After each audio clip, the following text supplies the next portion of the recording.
Comme 60 000 rebonds, soutenez les entrepreneurs français avec Altesse et Isinis, brosse à cheveux française d'exception depuis 1875.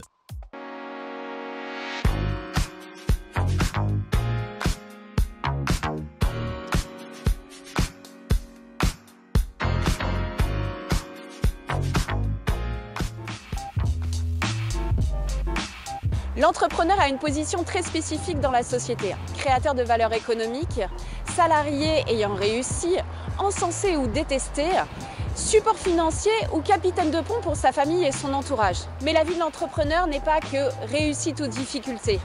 Elle est parfois empreinte de doutes, parfois de faillite, mais heureusement de rebond.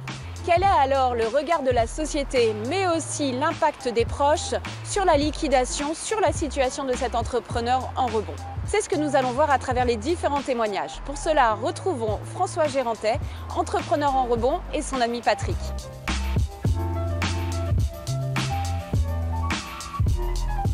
Bonjour François. Bonjour Laetitia. Bonjour Patrick. Bonjour Laetitia.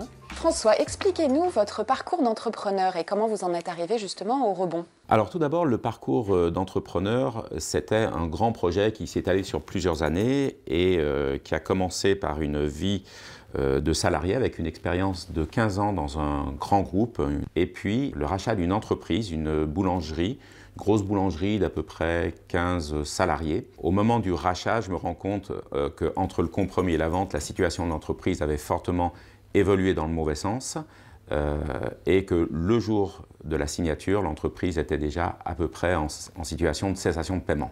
Donc là, vous passez de statut, on va dire, de super salarié dans un grand groupe connu, il faut le dire. Ensuite, en tant qu'entrepreneur, donc une image, j'imagine, de vos proches et de la société plutôt favorable, un peu l'entrepreneur super-héros. Et ensuite, paf, patatras, et là, le regard de la société change sur vous. Comment vous avez vécu ça? Tout d'abord, une liquidation, pour l'entrepreneur, moi je l'ai vécu comme un tsunami. Tout s'effondre, je me retrouve avec des dettes, des inquiétudes, des craintes, savoir est-ce que je vais pouvoir garder mon logement, des doutes sur mes capacités et surtout effectivement le regard des autres qui change. Et là il y a une anecdote qui m'a marqué. Dans mes besoins financiers, j'ai fait plusieurs petits boulots à faire la circulation à la petite école du village et donc pour permettre que les enfants traversent en toute sécurité. C'est un petit village où beaucoup de personnes se connaissent et je me suis rapidement rendu compte que plein de gens que je connaissais n'osaient plus venir me dire bonjour et faisaient semblant de ne pas me voir. Et là, vous évitez en fait. M'évitaient tout simplement. Et là, je me suis dit waouh. Donc là, effectivement, ça a dû vous toucher. Enfin, ça a dû être aussi pour vous psychologiquement assez dur de vivre ça en fait, ce regard des autres qui change véritablement. Oui, dans un moment effectivement où on est fragile, le regard des autres est très très important. Et l'absence de regard est complètement perturbant. Oui, c'est l'indifférence en fait. Alors c'est l'indifférence et puis en y réfléchissant, je me suis rendu compte que c'était aussi une incapacité des gens à comprendre ce que je vivais, à mettre des mots, à apporter des bonnes paroles. Ça, c'est des choses de spécialistes. C'est 60 000 rebonds qui peut faire ça, qui a le savoir, qui a l'expérience. Alors justement, Patrick, vous êtes ami de François depuis de longues dates. Vous avez donc vécu le parcours de François à ses côtés, salarié, entrepreneur, en liquidation et maintenant en rebond. Comment l'avez-vous vécu en tant qu'ami, justement ? Alors moi, je l'ai vécu sur deux plans. Alors effectivement, en tant qu'ami et puis en tant que moi-même aussi sur la partie auto-entrepreneur. La partie amie, c'est vrai que c'est toutes ces périodes-là où effectivement il y a certaines difficultés, où quelque part ressortent effectivement les tendances des uns et des autres, qui sont des amis comme des véritables amis ou des gens qui ont plutôt un regard négatif. Je trouve un petit peu toujours dommage qu'on s'aperçoive des véritables amis, en tout cas des gens qui viennent en soutien dans les moments difficiles. C'est toujours la facilité de dire bah, tiens, je le laisse de côté parce que de toute façon il n'y a plus aucun intérêt, il est dans la mouise, je vais le laisser dans sa mouise. Moi ce que j'admire c'est le fait qu'il ait quand même rebondi aujourd'hui et qu'il ait pris, je dirais, les rênes entre les mains et qu'il ait passé ce cap qui est effectivement très difficile, quoi. Voilà. Pour aujourd'hui rebondir et être bien, avoir repris la pente dans le bon sens. Alors justement François, où en êtes-vous actuellement ? Depuis un an, j'ai recréé une activité dans le ramonage, puis dans l'installation de poêles à granulés qui est en train de se développer. J'ai d'autres projets qui sont en train de se mettre en œuvre aussi sur la partie régulation de chauffage. Donc je vois l'avenir d'une façon porteuse, positive. Je me sens lucide, je me sens entouré. Je peux dire en conclusion peut-être ce qui ne m'a pas tué m'a fortifié, mais c'est un petit peu comme ça que je le ressens.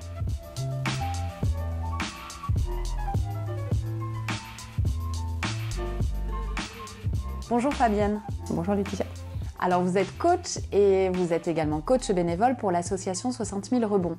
Vous avez une spécificité, je vais appeler ça comme ça, c'est-à-dire que vous avez créé un atelier qui n'existait pas auparavant. Est-ce que vous pouvez nous en dire un peu plus sur cette thématique ?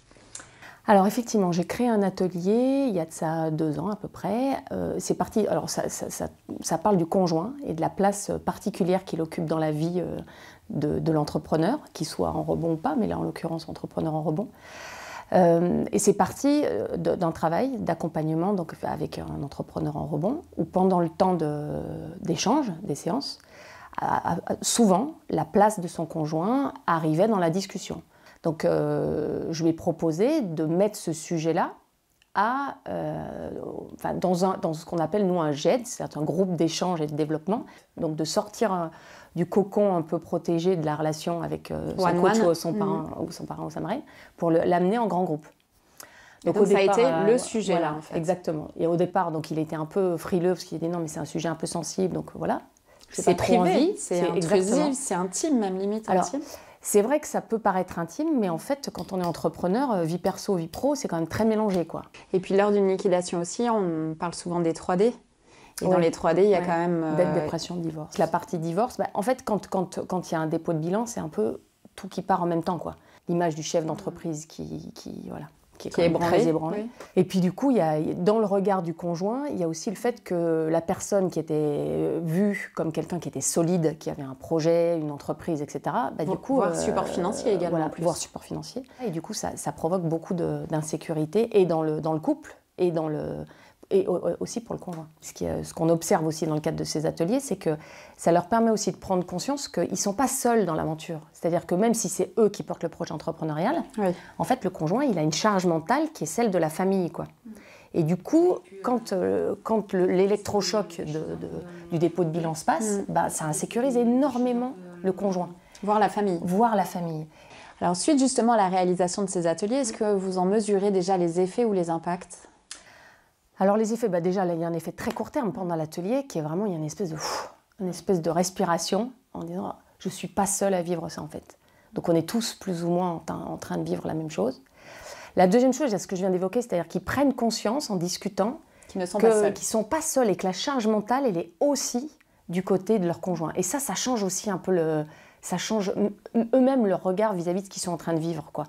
Donc il y a aussi ça, le fait de se dire finalement mon conjoint, ce que je prenais pour de la défiance, finalement, c'est peut-être juste de la peur ou de l'inquiétude de me revoir mal, quoi, comme j'ai été, quoi.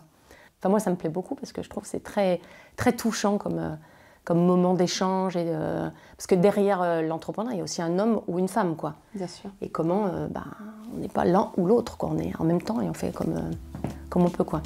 Donc, c'est très... je trouve ça chouette.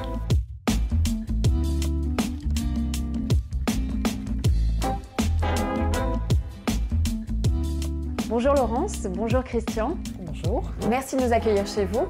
Laurence, est-ce que vous pouvez nous parler de votre parcours d'entrepreneuse ? Je crois que ça fait peu de temps finalement que vous êtes sur Lyon, vous venez d'Auvergne, ça fait 3 ans que vous êtes à Lyon. Qu'est-ce qui s'est passé justement ?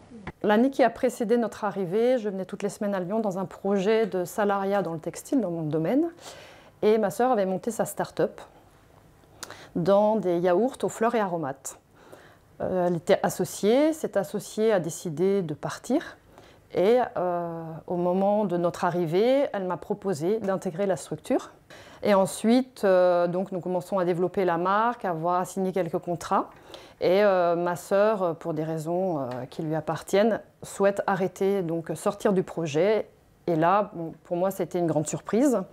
Et je me suis posé la question si je reprenais seule ce projet. Donc pendant 4 mois, je l'ai étudié. Étudier, savoir si c'est viable. Voilà, viabilité à long terme. Voilà, et le projet, c'est le temps qu'on y passe, donc le plaisir, les valeurs qu'il porte, si ça nous correspond, et l'argent. Bien sûr. Voilà. Et puis, 4 mois plus tard, j'ai pris la décision d'arrêter.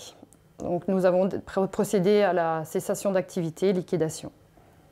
Et justement, donc là, vous êtes entrepreneuse en rebond, vous avez connu l'association 60 000 rebonds et vous avez commencé votre accompagnement juste après. Tout à fait. On m'a mis en lien par une personne qui est coach chez 60 000 rebonds. J'ai rencontré Yuri et Thibaut et j'ai intégré la structure en juin il y a 3 ans. Donc vous commencez cet accompagnement chez 60 000 rebonds où il y a donc l'accompagnement avec un parrain pour vous aider sur un prochain projet, quel qu'il soit, salariat et entrepreneurial, et aussi sur le coaching. Justement, c'est là où ça change un peu les choses pour vous. Qu'est-ce qui se passe à ce moment-là? Tout le coaching m'a permis de faire un travail sur le développement personnel, sur la remise en action. Et le parrain m'a permis de redéfinir un projet. Et donc, il m'a aidé à identifier mes points faibles, ce qu'il me manquait pour vraiment démarrer. Voilà. Et vos atouts aussi. Et bien sûr. Et toutes mes... Donc ça, c'est plutôt avec le travail de coach, voilà, où j'ai travaillé sur mes forces et mes fragilités. Voilà. Alors l'aventure entrepreneuriale, c'est pas une aventure où on est seul, c'est une aventure aussi familiale et en couple. Comment vous l'avez vécu justement, Christian, cette aventure entrepreneuriale de votre femme? Ça a été pour moi un moment d'inquiétude.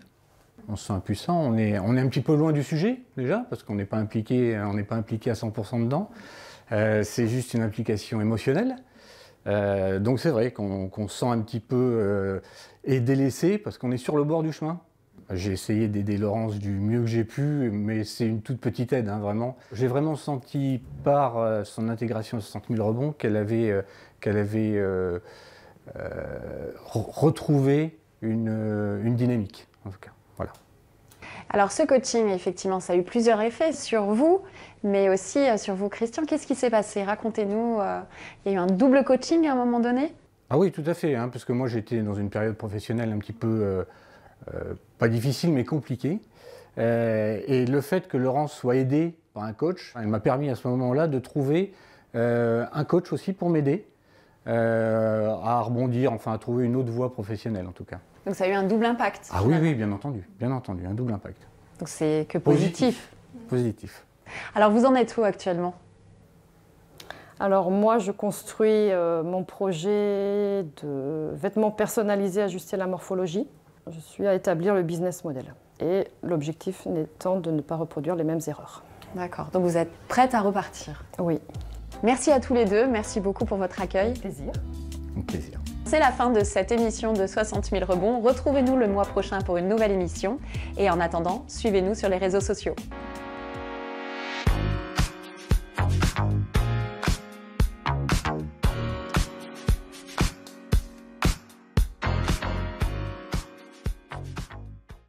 Comme 60 000 rebonds, soutenez les entrepreneurs français avec Altesse et Easynice, brosse à cheveux française d'exception depuis 1875.